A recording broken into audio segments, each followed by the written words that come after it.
Thank you, Justin. Appreciate you being here. Michael Coe. Again, since our folks are new, if you'll introduce yourself and what station or media outlet you're with. Thank you. Hey, Justin, Michael Coe with WCHF Chapelboro. What was it about Carolina that convinced you to transfer here? I think part of it is just the traditions that Carolina has, just being successful, being a top program in the country, or in a contested for a national championship every year. I think another part of it is just the amazing job Coach Davis did, not only as a recruiter, but as a coach. I mean, he's just a real people person. He connects with all his players. I've seen it with his recruiting. He's just a special guy. You can sense that when you first meet him, and I think that's another big part of it as well. And how cool is it going to be to play so close to your hometown in Cary? It's going to be awesome. So I know there were some times the last 2 years I really wasn't able to go home, a little further away. My mom, my brother, my sister, it was hard to get out to my games, but now it'll be a lot easier for them, which is probably the best part about that. CL, then Andrew Jones.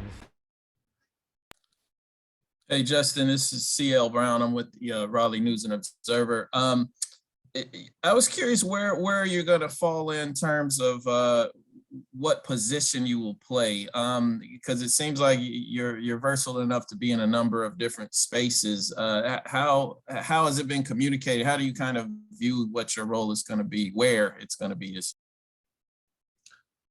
I think that's a question for more for the coaches, just kind of how that shakes out.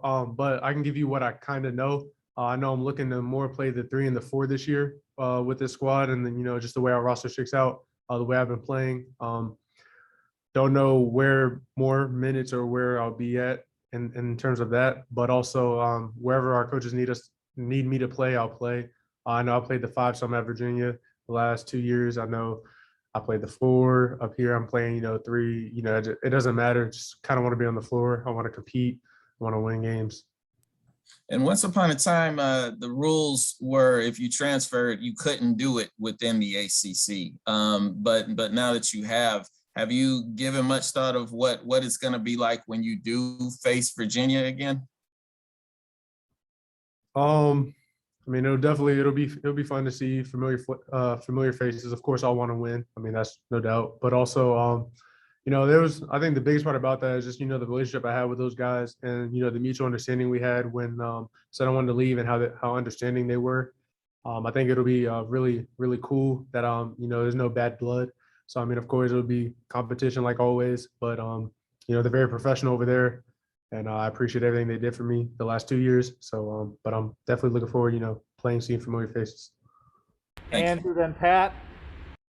Hey, Justin, Andrew Jones with Tar Heel Illustrated. There were some times last year when Coach Bennett put you in games and you had some success, and afterward he said that you guys needed some toughness, you needed some of the grit and rebounding that you brought to the floor.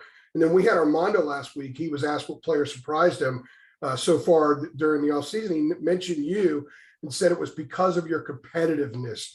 Could you kind of speak to how much your toughness, competitiveness, and those kind of intangibles are a big part of your game? For me, those things are natural. To be a competitor, to be I would call it like a ultra competitor. I want to win in everything. It doesn't matter what it is. I mean, sometimes we play pool in the lounge, and I want to win every game. It's it's little stuff like that, but it carries on to the court, and it's just natural. So wanting to do that, wanting to do all the little things, I feel like sometimes you get guys that can't really or don't really have the ability to do those things naturally. And I think that's where I come in, and, I could be special. But that, along with, I've been really grooving my shot, my handle, keeping everything tight, and, performing at a high level this summer. We just want to continue that and keep that going throughout the season. I was going to ask you about your skill set. What skill do you think you've actually improved the most since last season? I feel like it's hard to say. I know we work on, as a player, you work on everything. But I feel like one thing that's really been, monumentally better is my shooting. I think I shot it well. It just didn't really display it in games last year. But, just being able to continue to do that and do it better, I'm looking forward to, playing in a system where, I'll be able to showcase that skill more. Thank you. Pat, Hey, Justin, Pat Welter from WRAL Sports. You mentioned your family. So what do you think this means to them, and how excited they are to see you play more? And if you permit me to ask, what do you think your father would think if he was still here to see you? Yeah, I think it's awesome. I think they're very proud. It's crazy because we, like, growing up, I would, mimic playing like mini basketball in the house with my brother. It'd be like, oh, Justin from Carolina or whatever, playing against his brother from Duke, like, stuff like that, where, like, it's almost like a dream come true, but also, it's not super surreal now that I'm here, and like now I'm like, all right, I'm in it, because now I have to perform, and there's that sort of aspect. But also, I think my dad would be really proud. My screensaver is actually my mom and my dad when he was wearing that UNC hat, and it's just a reminder that, like, he would be proud of me, and I always keep that with me every time. My phone is something I look at every day, so it's a nice reminder. And then just to follow up there, it meant so much to you to go to North Carolina. From what I understand, you did have an opportunity to maybe come here the first time around. Also, NC State as well recruited you. So why is it different now? And did you regret not going to UNC from the get-go? Kind of what changed from the recruiting to this time around? I haven't given it too much thought, but I would say, sometimes going through this process, you're just trying to figure out what's best for you in your career, for you as a person, for your career on the basketball court, and, education and all that stuff. And, I think I had really good options in all three of them either way. I don't think I could really go wrong educationally. I don't think I could have went wrong, with my life journey, but also, with basketball, trying to figure out what was best for me. I mean, maybe I made a wrong decision. Maybe I didn't. I think everything worked out how it was supposed to. I think I gained a lot of things my last 2 seasons, things that I don't think I would have been able to get necessarily if I was here. But I also think that UNC has a lot to offer me as well, and I'm really excited to be here. And you kind of can think, what if? But at the same time, I'm where I'm supposed to be, and I'm here now, and that's the most important thing for me. Greg Barnes, then Brendan. Justin, do you remember what Roy Williams liked about your skill set when he was recruiting you out of high school? It was to the extent of my versatility, my size, my skill set. I shot the ball really well in high school. I played kind of that point forward position. I led my team to win a lot of games my senior year. I basically did a little bit of everything. My defense wasn't as great coming out of high school, but that's something that's significantly improved a lot since I've been in college. And so I really feel like I have a complete skill set now, and like I'm a complete player on both ends of the court. What changed defensively? I mean, I know you went to a school that emphasizes defense, but was it more of a mindset for you? Partially mindset, but part of it was, you work on defense for almost an entire practice every day. And so just naturally you're going to get better at it. I mean, I sucked my first couple of months there. I mean, even you could argue my first year, I wasn't the greatest, but then coming in that second year, that mentality and everything, all that work that came through, you start to see a lot of changes, and changes for the better. Thanks. Brendan. Hey, Justin, Brendan Marks from The Athletic. I was going to follow up on something Andrew asked. And when we talked to Armando and RJ last week, another thing they mentioned about you was your energy. And they said, I couldn't tell you the last time that we had a guy like this around here. You're already smiling when I say that. I mean, to hear your teammates say that, what does that sort of mean to you? And how much pride do you take in providing that? I think it's important to have, Armando calls me the spark plug. And, it's a tremendous opportunity, but it's a lot of responsibility as well. So being able to get guys going. I mean, I feel like the energy I bring can get guys going. Even if some days you have those bad days, or maybe the energy's off, maybe it's a rainy, cloudy day. No one's really feeling it. Having that spark to get everyone going, I think is really important. So I think that's something that I can bring as well. That's one of those intangible things you can't really see on paper, but it's something that you notice with your team. Is that just an Armando exclusive nickname, or is anyone else? Or are you the spark plug across the team? I haven't really talked to too many other people about it. I know our strength coach talked to me about it as well, and some other coaches mentioned it. But I mean, no, it's definitely not. I don't think just a Justin Armando thing, but I think it's something known that I bring the energy, and that's just a responsibility that I have to take on. Thank you. Kip, then Ross. Yeah, hi, Justin. Kip Coons for Press Box View and Kip Coons Sports Blog. I think a lot of fans were caught by surprise when you announced you were transferring, because I think they saw you as a likely starter. You were one of the few bigs back at Virginia for this year. What kind of following up on what you were asked before, but was there some issue that playing time or position or just culture that led you to transfer, especially within the league?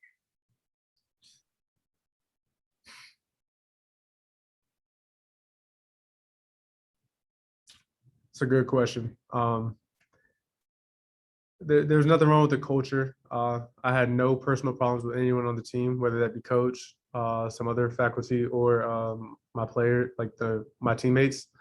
I mean, you could argue maybe I wanted to play, a little faster. Maybe I wanted to get up and down more. You could argue that, I was looking to kind of, play less on the block and kind of like, 15 feet out and, expand where I know my skill set can expand. You could argue that that could have happened at Virginia the next year.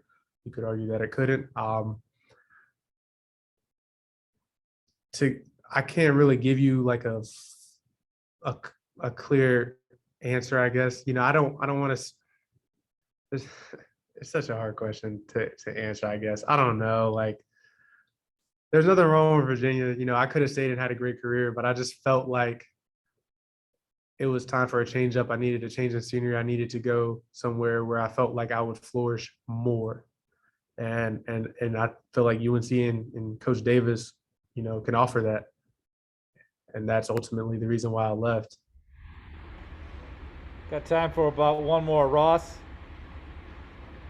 Hey, Ross Martin with Inside Carolina. This kind of relates to that question, but a little bit different. I mean, you've watched Carolina play for the last 2 years, and in kind of evaluating and what Coach Davis said to you, how do you think UNC is going to play different this year under Coach Davis compared to maybe what you've seen from them following them last year as a youth and the last 2 seasons? So, I mean, this kind of is another reason why, I'm here right now, is that Coach Davis wants to play more spread out. Usually UNC, very successful, a lot of championships won with 2 bigs, but he feels like sometimes that can shorten up the floor for the guards. And so this new offense we have is going to space everyone out. And with the bigs that we have and their skill sets, we're allowed to do that. So, we have Dawson Garcia, who's different than Brady Manick, who's different than Armando, and Armando's different than me. We're all different from each other. We all have different skill sets. Some of us can play more out on the wing. Some of us play more inside, but we can all stretch the floor. We can all put on the floor to an extent. And so therefore, we can space the floor out a lot more, which ultimately will help our guards out, be able to, play their game at a more efficient level, and then we'll be able to do the same thing. It'll allow the bigs to expand out a little bit more. There's nothing wrong with how UNC played in the past, obviously great track record, but also I think this new way is more fitting towards our roster and who we have, and that was one of the most attractive things about UNC. Great, thanks, man. Last one, Pat. And going off that a little bit, the style of play, I mean, how much of that style do you think will help you prepare to potentially play in the NBA? I think they're directly, correlated. I think the way Coach Davis is playing is more of a NBA style offense. And so I think it'll not only prepare me, but everyone else as well, because they're going to have to get used to playing in this style of offense, but we're going to have years of prior experience doing it rather than if we didn't. And so I feel like, this is good for everybody, but definitely good for me too, as well, to be a swingman who can go 3, 4, sometimes small ball 5. I feel like, this is an awesome experience because it doesn't really matter what position you play. They're all pretty similar. And, if you're running 4 out, I mean, the 1, 2, 3, and 4 all are in the same kind of spots throughout the entire offense. So, that'll be fun. It'll be intriguing. And I definitely think it'll be a treat for Carolina fans.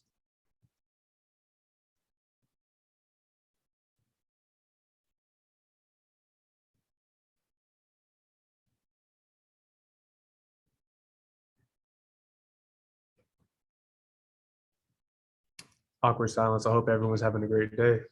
I think Steve stepped out there for a bit. Yeah. Have you met any famous alumni yet?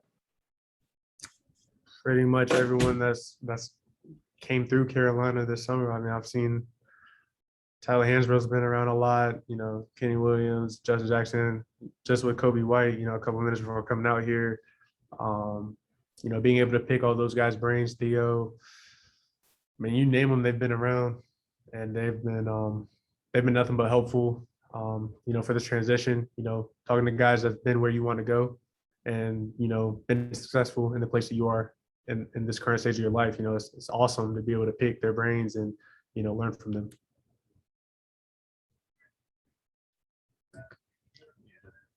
Matt, you're muted. Sorry. Thanks for joining us, Justin. And hang on, everybody. We're going to grab Brady next.